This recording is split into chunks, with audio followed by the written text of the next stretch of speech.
Welcome to our channel. నేను మీ నరేష్. బీఆర్ఎస్కి సంబంధించి బీఆర్ఎస్ పార్టీ నుంచి మెజారిటీ ఎమ్మెల్యేలు బయటకు వచ్చేసి ఆ పార్టీ మాదే అని ప్రకటించే అవకాశం కూడా ఉందని తెలుస్తుంది. బీఆర్ఎస్ పార్టీలో ఇప్పటికే 5-6 ఎమ్మెల్యేలు ఆ పార్టీ మారి కాంగ్రెస్ పార్టీలోకి వెళ్ళడం జరిగింది.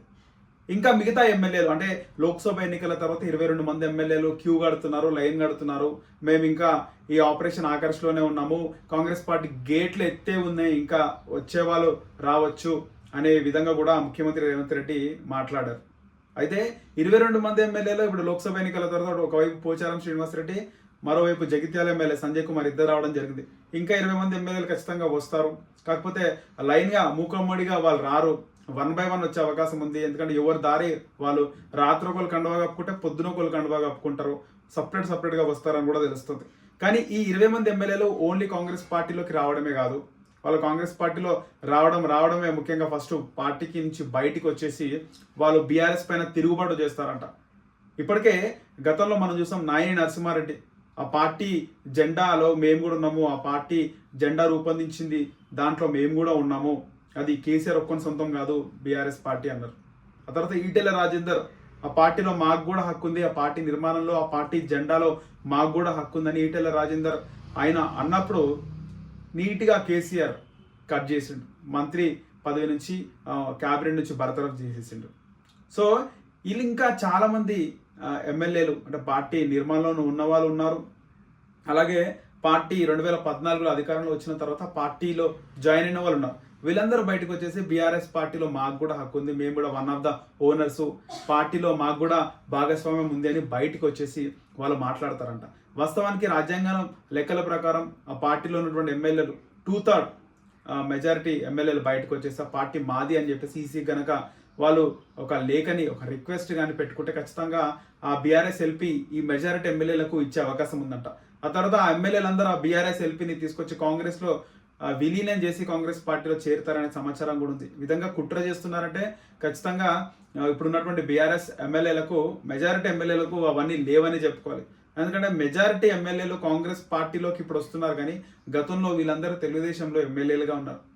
లైన్గా లెక్క పెట్టుకుంటే దాదాపు 14 మంది ఎమ్మెల్యేలు టీడీపీ నుంచి వీడికి గెలిచిన తర్వాత బీఆర్ఎస్లోకి, అప్పటి టీఆర్ఎస్లోకి జాయిన్ అయినారు. అది కాకుండా ఎన్నికల ముందు వాళ్ళు వెళ్ళిన వాళ్ళు కూడా చాలా మందే ఉన్నారు. మహేందర్ రెడ్డి లాంటి వాళ్ళు వెళ్ళి ఎమ్మెల్యేలుగా గెలిచినారు. కేఎస్ రత్నం లాంటి చాలామంది ఎమ్మెల్యేలు ముందే, పోచారం శ్రీనివాసరెడ్డి కూడా 2014కు ముందే టీఆర్ఎస్ పార్టీలో చేరినారు. అయితే మొత్తానికి చాలామంది ఎమ్మెల్యేలు బయటకు వచ్చి రాజీనామా చేసి ఆ పార్టీని కాంగ్రెస్లోకి విలీనం చేసే ఆలోచనలు కూడా ఉన్నారంటే ఈ విధంగా రేవంత్ రెడ్డి కూడా ఈ ఇన్ఫర్మేషన్ ఉందంట. సో ఖచ్చితంగా వీళ్ళందరూ కూడా బయటకు వస్తారు. కాకపోతే వచ్చే వరకు రారు అని అనుకోవచ్చు, కానీ వచ్చిన తర్వాత అదొక షాకింగ్ న్యూస్. బీఆర్ఎస్కి షాక్, కేసీఆర్కి షాక్, ఎమ్మెల్యేలందరూ కాంగ్రెస్లో చేరినారు, ఎమ్మెల్యే కాంగ్రెస్ కండువా కప్పుకున్నాడు రేవంత్ రెడ్డి సమక్షంలో అని, లేదా రేవంత్ రెడ్డి వాళ్ళ ఇంటికి వెళ్ళి కండువా కప్పడం, ఇవన్నీ కూడా జరుగుతూ ఉంటాయి. ఎందుకంటే రాజకీయాల్లో ఎప్పుడు జరుగుతుందో చెప్పలేం. ఇక్కడ తెలుగుదేశం పార్టీ గురించి మాట్లాడుకుంటే ఎర్రబల్ దయాకర్ లాంటి సీనియర్లు, తలసాని లాంటి సీనియర్ మంత్రులు ఎన్నో మాటలు మాట్లాడినారు. బిడ్డ కేసీఆర్ నువ్వు రాజకీయ పాఠం నేర్చుకుంది ఇక్కడే, దమ్ముంటే జిహెచ్ఎంసీ ఎన్నికలు పెట్టు అన్నాడు. కొద్ది రోజులకే గులాబీ గూటికి చేరిపోయినాడు తలసాని. ఆ తర్వాత ఎర్రబల్లి దయాకర్ ఒక అమ్మకు అయ్యకు పుడితే పార్టీ మారొద్దు, తెలుగుదేశంలోనే ఉండాలి, మేము ఉంటాం, చచ్చిపోయేటప్పుడు కూడా తెలుగుదేశం పార్టీ జెండానే కప్పుకుంటాం అన్నాడు. ఆయన పార్టీ మారినాడు. రీసెంట్గా బీఆర్ఎస్ పార్టీ ఓటమి పాలైన తర్వాత కాంగ్రెస్ ప్రభుత్వం ఏర్పడిన తర్వాత కడియం శ్రీహరి ఏమన్నాడు, మళ్ళీ ముఖ్యమంత్రి అయ్యేది మన కేసీఆరే, కాంగ్రెస్ ప్రభుత్వం కూలిపోతుంది అన్నాడు. ఫస్ట్ పోయి కండువా కప్పుకుంది కడియం శ్రీహరి. ఇలా ఈరోజు ఒక మాట మాట్లాడతారు, ఖచ్చితంగా 24 గంటల్లోపు ఏం జరుగుతుందో చెప్పలేము. నేను పార్టీ మారను, పార్టీలోనే ఉంటాను, కేసీఆర్ని ముఖ్యమంత్రి చేస్తాను, కేసీఆర్ని ప్రధానమంత్రిగా చూస్తాము, కేటీఆర్ని ముఖ్యమంత్రి చేస్తాము అనేవాళ్ళు కొన్ని గంటల వ్యవధిలో వాళ్ళు పార్టీ మారే అవకాశం ఉంటుంది. సో రాజకీయాల్లో ఇప్పుడున్న థింకింగ్ ప్రకారం చూసుకుంటే లోక్సభ ఎన్నికల తర్వాత ఈక్వేషన్ మారిపోయింది. కాంగ్రెస్ బీజేపీకే డి అంటే డి అనే విధంగా ఉన్నాయి. ఎందుకంటే కేసీఆర్ కన్న కూతురునే కాపాడుకోలేకపోయిండు, కన్న కూతురు జైల్లో ఉంది, అయినప్పటికీ కేసీఆర్ సైలెంట్గా ఉన్నాడు. ఎమ్మెల్యేలు పార్టీ మారుతున్నారు. ఇప్పటికే సిట్టింగ్ ఎంపీలు, ఇంతగానం సిట్టింగ్ ఎంపీలు ఎక్కడ కూడా మారలేదు.